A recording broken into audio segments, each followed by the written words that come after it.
Un sous-marin de classe Virginia, le summum de la furtivité et de la puissance de feu moderne, se confronte à la pleine puissance d'un empire naval légendaire. Des cuirassés, des porte-avions et des destroyers remplissent l'océan. Une vaste flotte avec une seule mission, la domination totale. Mais avec un seul sous-marin avancé comme adversaire, le résultat n'est pas aussi certain qu'il pourrait le croire.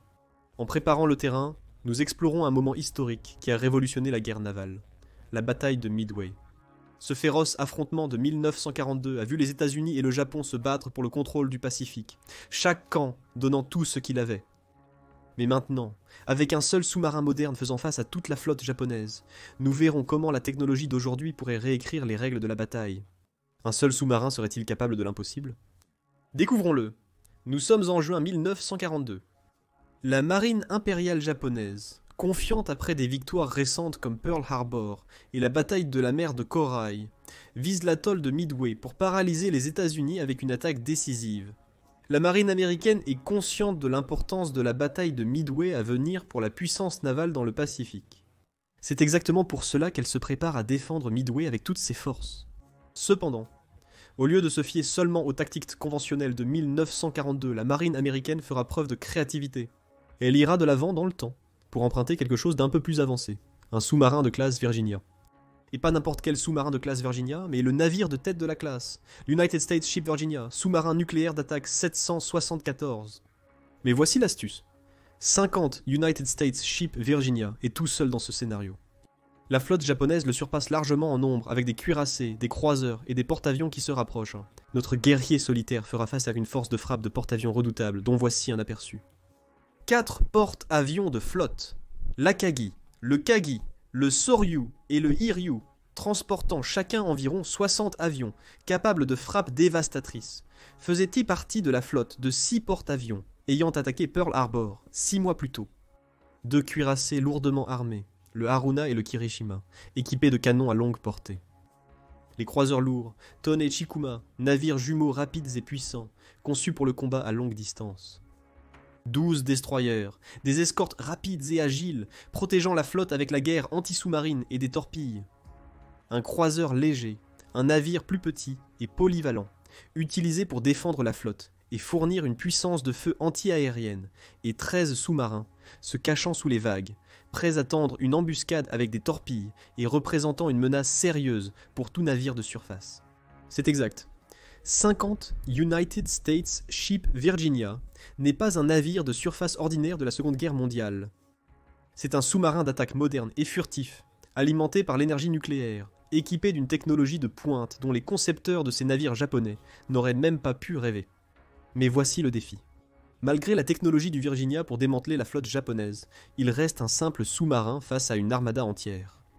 Certes, il a l'élément de surprise, mais il a aussi un approvisionnement limité en torpilles et en missiles, et il y a beaucoup de cibles. Nous parlons non seulement des navires directement impliqués dans la bataille, mais aussi de la force de soutien de Midway, et des dizaines d'autres navires qui rôdent à proximité. Les chances sont faibles, mais considérons ce scénario hypothétique. Retour à l'action. La flotte japonaise se prépare à déchaîner sa puissance à l'aube du 4 juin 1942, mais à leur insu, se cachant sous les vagues, se trouve l'United States Ship Virginia, prêt à réécrire les règles d'engagement. Le Virginia mesure 377 pieds de long, capable d'atteindre des vitesses de 25 nœuds lorsqu'il est submergé, et est armé de 12 missiles de croisière Tomahawk et de 4 torpilles lourdes Mark 48. Néanmoins, sa furtivité et ses sonars avancés seront décisifs lors de l'affrontement avec la marine impériale japonaise à l'atoll de Midway. L'équipage du Virginia, composé d'environ 132 personnes, se prépare à lancer ses missiles, reconnaissant l'opportunité de frapper en premier sans être détecté. D'un geste vif et précis, le sous-marin tire 4 missiles de croisière Tomahawk. Ces missiles de 2 millions de dollars, dotés de systèmes de navigation de pointe, traversent l'océan à plus de 550 miles par heure, ciblant avec précision les porte-avions japonais. Pourquoi les porte-avions ? Cibler d'abord les porte-avions est une décision stratégique ancrée dans l'essence même de la guerre navale. Voyez-le de cette façon. Éliminer d'abord les porte-avions, c'est comme frapper à la racine d'un arbre. Sans les porte-avions, les branches de la flotte japonaise, ses cuirassés, croiseurs et destroyers, seront exposés et vulnérables. Bien sûr, il y a toujours l'avantage supplémentaire de semer le chaos et la confusion parmi les forces japonaises, les forçant à réagir de manière défensive plutôt qu'offensive. Ainsi, le premier missile Tomahawk est lancé, frappant l'Akagi avec une force explosive dévastatrice. Le colosse de 36,45 millions, qui déplace 36 000 tonnes, est instantanément transformé en une épave enflammée. L'impact déclenche une réaction en chaîne sur le pont d'envol, dévastant la plupart des 60 avions à bord et infligeant des dommages critiques à ses systèmes de commandement et de contrôle. Le deuxième missile frappe le 247 mètres de long abritant 72 avions. Le missile explose avec précision, déclenchant des incendies catastrophiques qui engloutissent le pont supérieur, transformant le navire en enfer flottant. Le troisième missile détruit le Soryu, le plus petit des 4 porte-avions. L'explosion paralyse immédiatement les opérations, semant un chaos total, pendant que les marins luttent pour éteindre les incendies et rétablir l'ordre au cœur des dégâts. Enfin, le Virginia vise le Hiryu et ses 66 avions à bord. Bien que la bataille ne fasse que commencer, ce mouvement scelle certainement le destin de la force aérienne japonaise. Alors que le quatrième missile Tomahawk frappe avec précision, la flotte japonaise ressent tout le poids de l'assaut. Les porte-avions japonais gravement endommagés entraînent l'effondrement de la structure de commandement. Laissez les cuirassés, croiseurs et destroyers de la flotte se débrouiller par eux-mêmes. Le Virginia possède encore 8 missiles Tomahawk. Après avoir semé le chaos dans la flotte de porte-avions japonais. Cependant, le moment n'est pas encore venu pour l'équipage américain de tirer ses missiles restants. Au lieu de cela, l'équipage reconnaît que leur meilleur prochain mouvement est l'évasion tactique. Ainsi, le Virginia descend rapidement à une profondeur de 600 pieds. Cette profondeur permet aux sous-marins d'éviter les mesures de rétorsion de l'ennemi. Tandis que les destroyers japonais cherchent frénétiquement la source des tirs de missiles, la question se pose. Pourquoi ne pas continuer à tirer immédiatement ? Eh bien, la réponse se trouve dans 4 mots simples. L'importance de la survie. Se livrer à une frénésie de tirs de missiles exposerait la position de la Virginie, en faisant une cible facile pour les forces japonaises, voulant venger leur porte-avions coulé. En s'évadant, l'équipage laisse le chaos initial se dérouler et distrait les forces japonaises par leurs propres efforts de contrôle des dégâts. Rester submergé à 600 pieds permet à la Virginie de rester discrète, d'évaluer le champ de bataille et de planifier ses prochains mouvements sans se faire remarquer. Avec son système sonar avancé ANBQQ-10, capable de détecter des cibles à des distances impressionnantes, la Virginie est prête pour une résurgence. Une nouvelle vague de frappes stratégiques sera lancée au pic du chaos chez les forces japonaises. Ce pic survient 2 heures après les premières frappes. Bien que les porte-avions n'ayant pas encore coulé, ils sont condamnés, luttant pour maintenir une apparence de capacité opérationnelle. Profitant du chaos et de l'ignorance de la flotte japonaise quant à la source de ces malheurs, l'équipage de la Virginia saisit l'opportunité de porter un autre coup. Prochaine cible, les 2 cuirassés rapides de classe Kongo. Les cuirassés de classe Kongo étaient les plus actifs de la marine japonaise durant la Seconde Guerre mondiale. De l'attaque sur Pearl Harbor à la bataille du golfe de Leyte, en passant par l'invasion de Singapour et la bataille épinavale de Guadalcanal, ils étaient présents, dominant les vagues. Mesurant 720 pieds et déplaçant plus de 31 000 tonnes d'eau, ces navires étaient redoutables, mais leur armure révélait une autre réalité. La classe Kongo a privilégié la vitesse et la manœuvrabilité au détriment de l'épaisseur de l'armure. L'épaisseur de la ceinture supérieure était de 6 pouces, celle de la ceinture inférieure de 8 pouces. En dépit des améliorations, la protection de ces cuirassés reste inférieure au modèle suivant. Les tourelles sont peu blindées, avec une épaisseur maximale de 9 pouces. Même l'armure du pont varie d'un simple 1.5 à 2.75 pouces. Que signifient ces chiffres pour la Virginie ? C'est simple. Les cuirassés de classe Kongo manquent de l'armure lourde des navires plus récents, les rendant très vulnérables à l'arsenal de la Virginie. La scène est donc prête pour une nouvelle attaque dévastatrice. Cette fois, l'équipage de la Virginie positionne le sous-marin pour lancer ses torpilles Mark 48 sur les 2 cuirassés. Tout comme les missiles de croisière Tomahawk avec les porte-avions. Une torpille par cuirassé devrait faire l'affaire. Chaque torpille. Mark 48 mesure 19 pieds et demi de long et a un diamètre de 21 pouces. Pesant environ 3744 livres. Elle transporte une ogive à haute explosion de 650 livres, qui délivre un coup dévastateur à l'impact. Et ce coup viendra à une vitesse de plus de 63 nœuds, faisant de la torpille une menace rapide, difficile à éviter.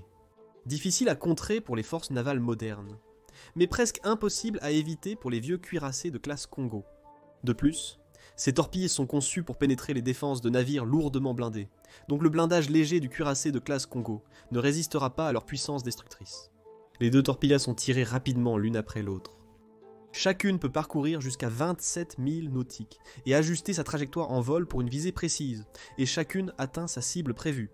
Les restes de la flotte comprennent maintenant que le Virginia n'était pas qu'une simple menace, mais un signe de leur propre destruction.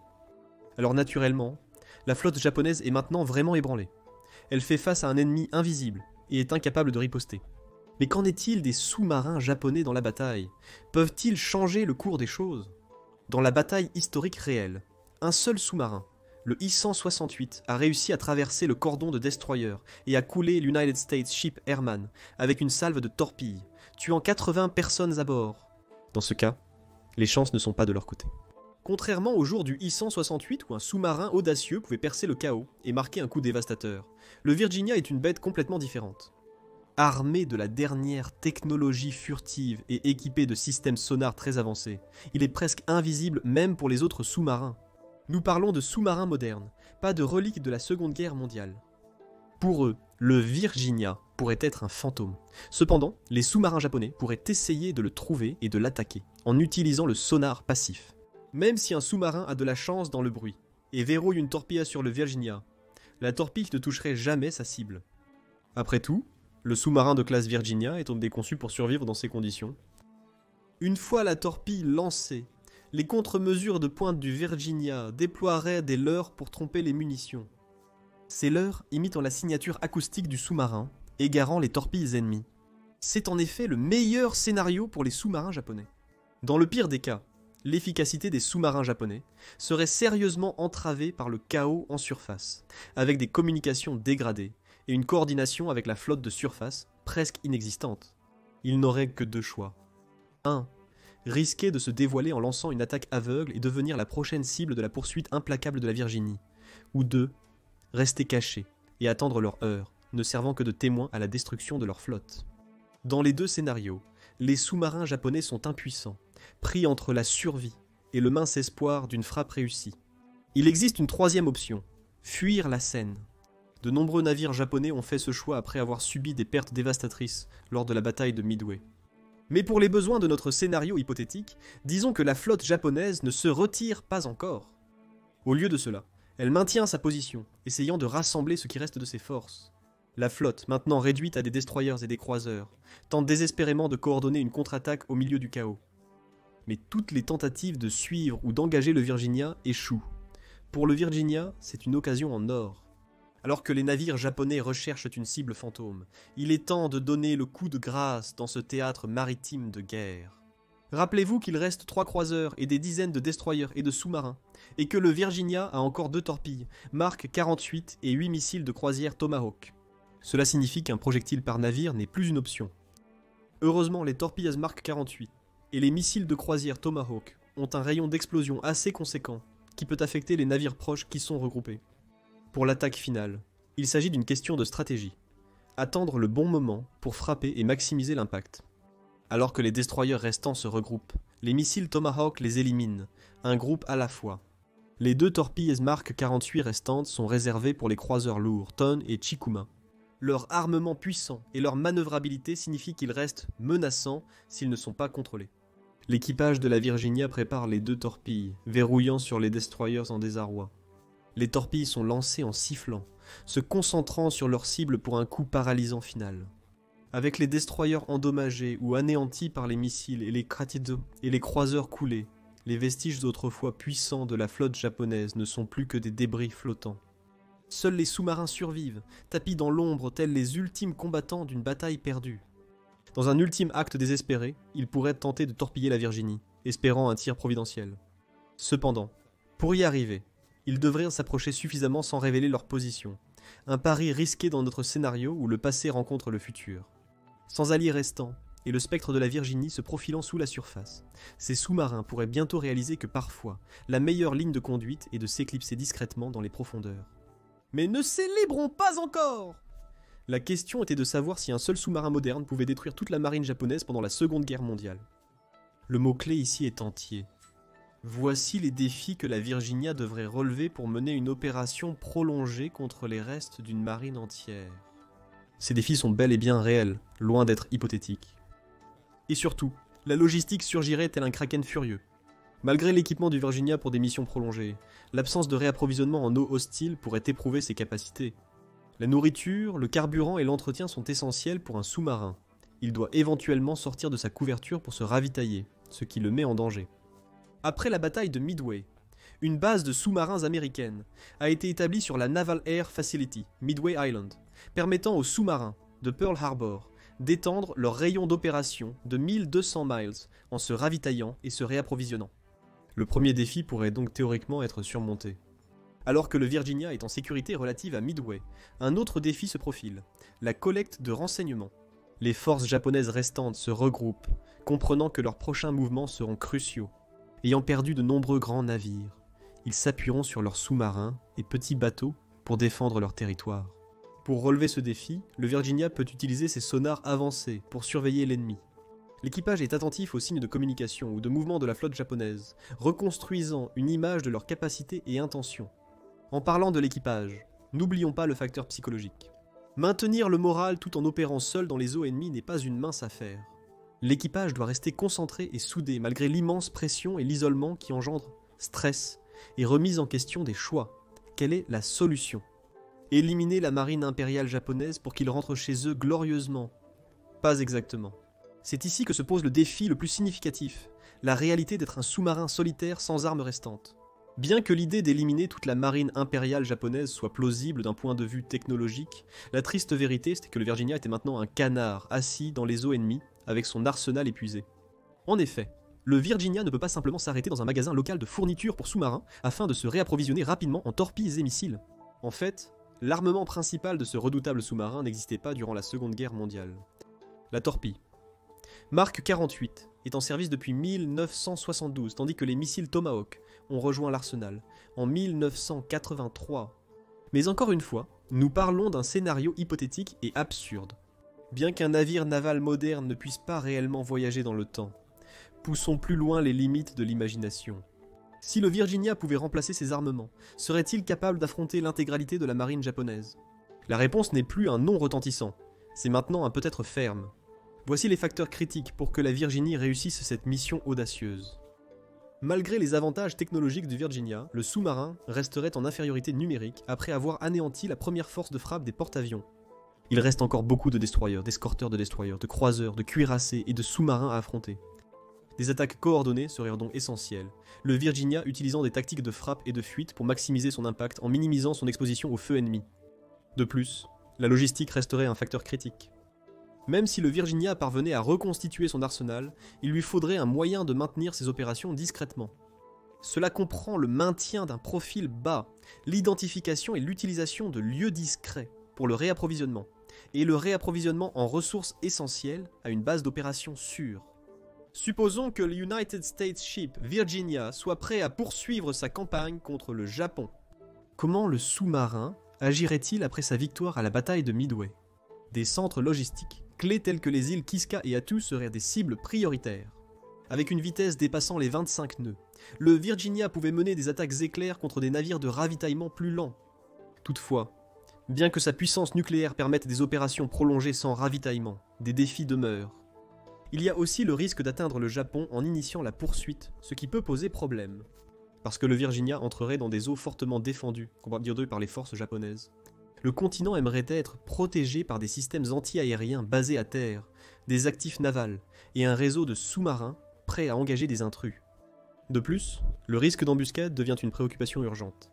Imaginez, la marine impériale vient de perdre ses précieux navires, décimés par un seul bâtiment. Ce qui reste de cette marine planifiera sûrement une contre-offensive, ajoutant aux routes d'évasion limitées, le danger supplémentaire des champs de mines autour de la côte, et les défis de la longévité opérationnelle, et vous comprendrez rapidement pourquoi chaque moment passé près du continent japonais pourrait s'avérer être un pari mortel. Que signifie cela pour le destin de la marine japonaise restante après la Seconde Guerre mondiale ? Cela signifie que s'ils restent près du rivage, leurs chances de survie augmentent beaucoup. De plus, si la flotte japonaise se disperse et emploie des manœuvres évasives, la capacité de la Virginie à cibler et détruire des navires individuels pourrait être entravée. Les voies navigables étroites et la géographie côtière restreindrait la manœuvrabilité du sous-marin, compliquant l'engagement simultané de plusieurs navires. Bien que l'United States Ship Virginia possède la capacité technologique de détruire toute la marine impériale japonaise, les circonstances uniques de notre scénario hypothétique pourraient permettre à une partie de cette flotte d'éviter la destruction. Êtes-vous d'accord ? Pensez-vous qu'un seul sous-marin de classe Virginia ne pourrait pas neutraliser toute la marine impériale japonaise d'un point de vue logistique ? Ou pensez-vous que les avantages technologiques du sous-marin pourraient d'une certaine manière compenser ses défis, lui permettant d'accomplir sa mission malgré son fonctionnement en isolement? Si oui, partagez un bref aperçu de ce scénario hypothétique en commentaire ci-dessous. Nous sommes impatients de lire vos idées. Regardez le monde aujourd'hui, si Hitler n'avait jamais perdu, ou cliquez sur l'autre vidéo ci-contre.